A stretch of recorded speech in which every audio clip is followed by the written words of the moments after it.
Welcome to my channel. This is the host, and today we're going to be looking at Don't Answer the Door. When you walk home late at night, your safety should be your top priority. But for one man, that wasn't the case. He had something much more terrifying to worry about. Every night when the clock struck 12, a knock echoed through his hallway. He never answered, but each time he heard the knock, he hoped it would be the last. However, this proved to be futile, because every single night without fail, someone knocked on his door. It all started when he moved into the house. It was in an area full of trees, and although it looked nice from the outside, it was quite old. The previous owner had lived there for over 60 years and was quite wealthy. They said he made most of his money by selling pharmaceuticals, but how did he do that? No one knew. Some even speculated that the old man had dealt with shady figures in the past. Others said he'd experimented on animals. Whatever he'd done, it seemed to have caught up with him. Just 2 months after moving in, our protagonist began hearing strange noises. He thought nothing of it at first. After all, houses tend to make noise when they're not used to people being in them. But then the noises became more frequent, then more intense. Kugman, Arnohu Nadi Papu Siwaju Si. One night he was woken up by a loud bang. He got out of bed and went downstairs. As he walked down the stairs, he noticed a strange pattern of muddy footprints on the floor. At first, he couldn't believe what he was seeing. He had no idea how they got there. To make matters worse, the marks seemed to lead straight to his front door. He looked through the peephole but saw nothing. There were no footprints outside, just wet cement. Then he heard a knock. He didn't answer, but as he stood there listening, another knock came, and then another. Whoever was on the other side of the door didn't seem to be leaving. He stayed by the door for a few minutes, but whatever was out there eventually left. In the morning, he called a few friends over and they checked the yard for footprints, but they couldn't find anything. They also found it odd that the cement was slightly wet, as if someone had been standing there for a long period of time. A week later, it happened again. Same thing, same place, same time. He checked the security cameras and discovered that right before the footage started, a figure could be seen approaching the door. Once the camera started recording, whoever it was ran away. He wanted to call the police, but what was he supposed to tell them? A mysterious figure was leaving muddy footprints on his floor. The police would probably just laugh in his face. Instead, he decided to install new locks and reinforced glass on his front door. That night, he heard a knock, but it sounded different, almost like the person on the other side was knocking on wood. He didn't answer, though, and waited for the knocking to stop. But it didn't. It continued for a good 30 minutes, which was longer than any of the previous incidents. Eventually, the knocking stopped, only to begin again a few hours later. This time, the knocking lasted even longer. Just as he was about to go back to sleep, he heard what sounded like footsteps walking away. In the morning, he found more footprints on the floor, but they led into his bathroom. He wasn't sure what to make of it. He looked in the shower, under the sink, and even in the bathtub, but there was no sign of entry. The water in the bathtub was also cold. So whoever had entered the bathroom hadn't turned on the hot water. Had they just been hiding in there? But why? As he continued to search, he found a small, intricately carved wooden box behind the shower curtain. He had no idea where it came from or what was inside. With shaking hands, he opened the box. Inside was a note written in strange symbols. It almost looked like Braille.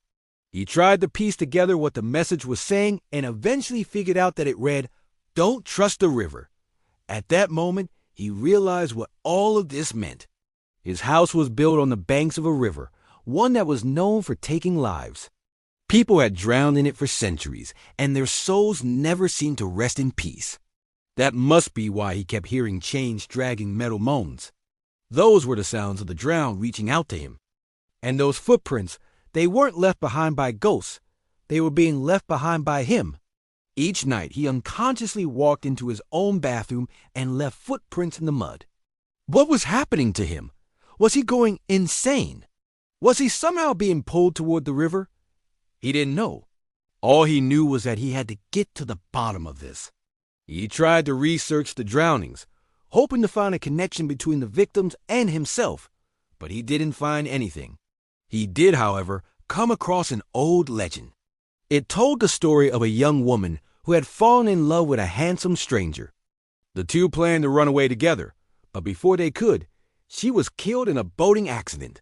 Her body was never recovered, but some said her soul still wandered near the river, waiting to be reunited with her lover.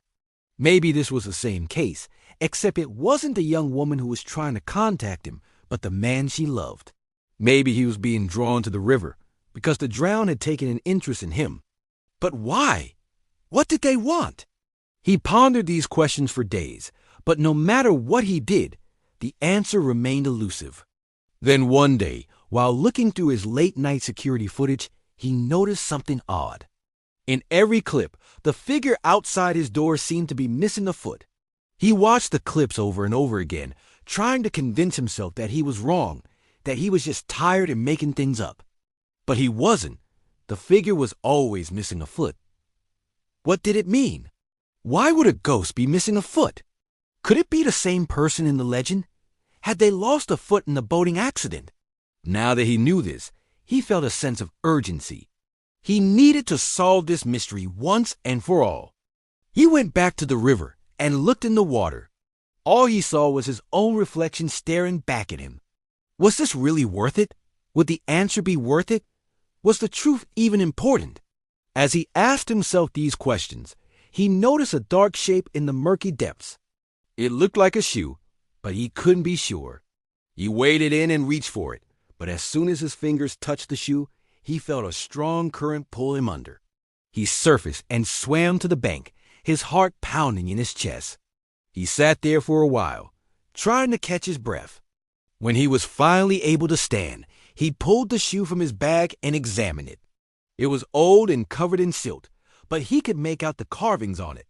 They were the same as the ones on the box. With shaking hands, he walked back to his house and searched the riverbank for more clues. He found a piece of fabric, but it was too torn to make out any details. He was about to give up when he spotted something else. Half hidden in the grass was a ring made out of twigs. He picked it up and examined it. It looked just like the ones he'd seen in old fairy tales. Was this really a fairy tale? Was there really a prince who'd lost a foot? As he stood there contemplating the mystery, the sun dipped below the horizon. Suddenly, he remembered the legend. The man in the story hadn't lost a foot in the boating accident. He'd sacrificed it to save the woman he loved. So the question was, what had his wife done to deserve such a sacrifice? Had she been unfaithful? Had she betrayed him? The more he thought about it, the angrier he became. If that was the case, then she deserved everything she got. Then he remembered the note in the box. Don't trust the river. What if it wasn't the wife who had betrayed him? What if it was the river itself? The river had taken his wife from him.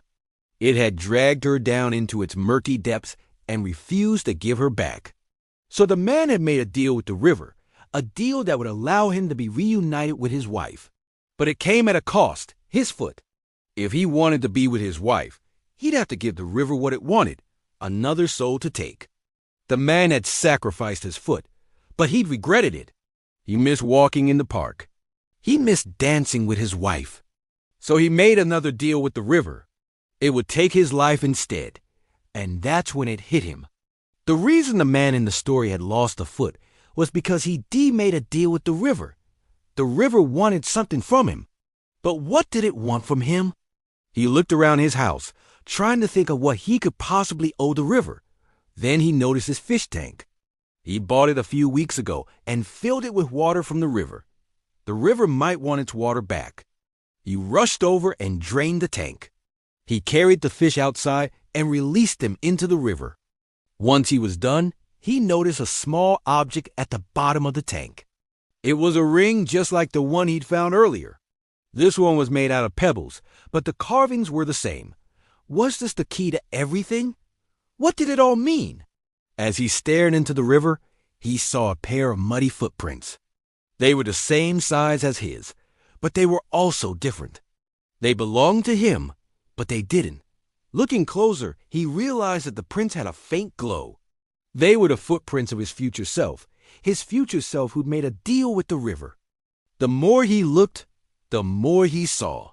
Footprints lined the riverbank, each print glowing faintly. They stretched as far as the eye could see, but they all led to one place, his house. Was this the path he was destined to walk? Was this the fate that awaited him? Whatever it was, he knew he couldn't escape it. He was already a part of it. He looked down at the ring in his hand. This was his chance to change everything, to break the cycle of violence. He walked back to his house and placed the ring on his doormat. Then he walked inside and closed the door. As he stood there listening, he heard a knock. He didn't answer, but this time he wasn't scared. He was curious. What would happen next? Would the knocking stop? Would the footprints disappear? Or would he continue to walk the path laid out before him? We don't know what happened next because this is where the story ends. But one thing is for sure, the river doesn't take kindly to those who trespass on its domain. Now it's time for you to make your voice heard. Leave a comment below and let us know what you would do if you found a mysterious ring on your doorstep. We'll be reading your comments and responding to as many as we can, so don't hold back. Let us know what you're thinking. Thanks for watching. If you enjoyed this story, please hit the like button and subscribe so you never miss an upload. Until next time, stay safe and beware of the river.